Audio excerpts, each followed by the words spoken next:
जय सिया राम। ओम नमः शिवाय। श्रीमन नारायण।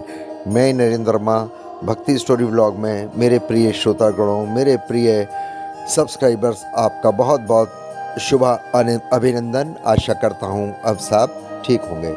आज मैं बताऊँगा प्रिय श्रोतागण एंड सब्सक्राइबर्स कि पक्षीराज गरुड़ को क्यों हो गया था अहंकार। तो जानने से पहले आपसे अनुरोध करूँगा वही कि प्लीज़ व्लॉग को अधिक से अधिक लाइक किया करो, सब्सक्राइब किया करो, बेल आइकॉन को प्रेस किया करो। द्वापर युग में गरुड़ की कहानी, भगवान श्री कृष्ण को विष्णु का अवतार माना जाता है।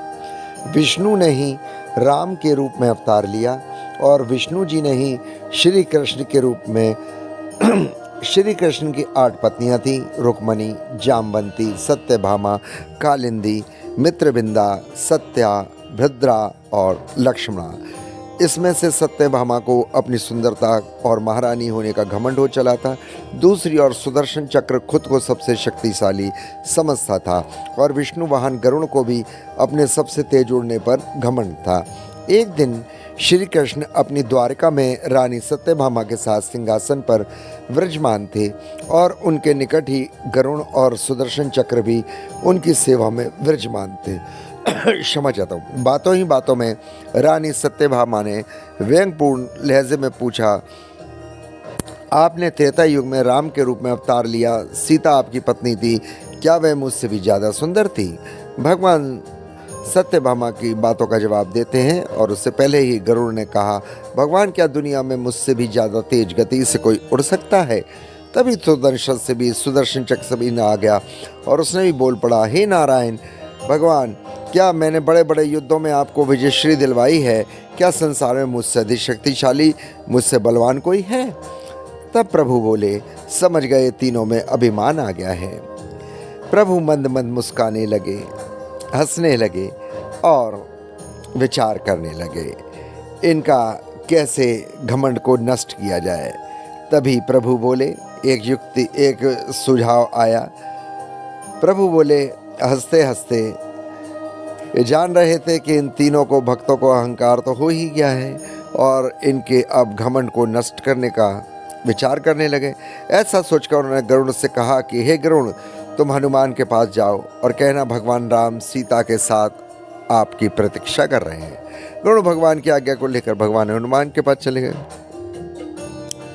इधर श्री कृष्ण सत्यभामा से कहा, देवी आप सीता जी के रूप में तैयार हो जाएं और स्वयं द्वारकाधीश ने राम का रूप धारण कर लिया। तब श्री कृष्ण ने सुदर्शन चक्र को आज्ञा देते हुए कहा, तुम महल में प्रवेश द्वारा पहरा दो और ध्यान रहे कोई मेरी आज्ञा का महल में कोई उल्लंघन ना करे। सुदर्शन चक्र ने कहा, जो आज्ञा प्रभु, और प्रभु की आज्ञा पाकर चक्र महल के प्रवेश द्वार पर तैनात हो गया। गरुड़ ने हनुमान के पास पहुंचकर कहा, हे वानर श्रेष्ठ, भगवान राम माता सीता के साथ द्वारका में आपसे मिलने के लिए पधारे हैं और आपको बुला रहे हैं। आप मेरे साथ चलिए, मैं आपको अपनी पीठ पर बिठाकर शीघ्र ही ले जाऊंगा। भगवान ने विनयपूर्वक गरुड़ से कहा, आप चलिए बंधु, मैं आता हूँ। गरुड़ ने सोचा, पता नहीं बूढ़ा वानर कब पहुँचेगा, मैं भगवान के पास चलता हूँ। यह सोचकर गरुड़ शीघ्रता से द्वारका की ओर उड़ चले। लेकिन यह क्या, महल में पहुंचकर गरुड़ देखते हैं कि हनुमान जी ने तो उनसे पहले ही महल में प्रभु के सामने बैठे हैं। गरुड़ ने सिर शर्म से झुक गया। तभी श्री राम के रूप में श्री कृष्ण ने हनुमान जी से कहा कि पवन पुत्र, तुम बिना आज्ञा के महल में कैसे प्रवेश कर गए हो? क्या तुम्हें किसी प्रवेश को रोका नहीं? हनुमान जी ने विनम्रपूर्वक कहा, सर झुकाकर कहा, आपने मुंह से सुदर्शन चक्र को निकालकर प्रभु के सामने रख दिया। हनुमान ने कि प्रभु आपसे मिलने के लिए क्या कोई रोक सकता है? इस चक्र ने रोकने का तनिक प्रयास किया था, इसलिए उसे मुंह में रखकर आपसे मिलने आ गया हूँ, मुझे आप क्षमा करो।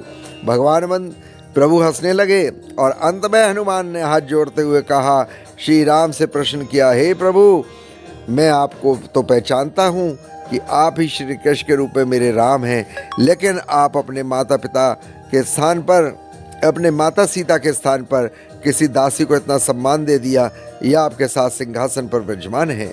अब रानी सत्यभामा का अहंकार भंग होने की बारी थी। उन्होंने सुंदरता का अहंकार था जो पल भर में चूर हो गया था।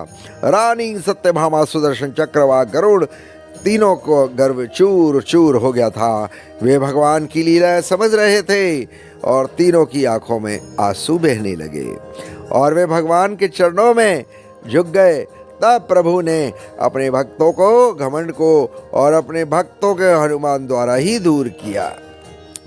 तो ये लीला थी, आपको कैसी लगी आप मेरे को कमेंट्स बॉक्स में लिख सकते हैं। यदि आपको और भी कोई विचार करना है, प्रभु की और सुननी है सत्य कथाएं, सनातनी हूँ, सनातनी बातें करूँगा और आपको सनातन धर्म को, सनातनी कथाओं को जरूर आपको उठाना चाहिए और व्लॉग को अधिक से अधिक लाइक करना चाहिए, सब्सक्राइब करना चाहिए, शेयर करना चाहिए। मेरे श्रोतागणों, मैं आपको सनातनी कथाएं सुनाता रहूँगा, सुनाता हूँ।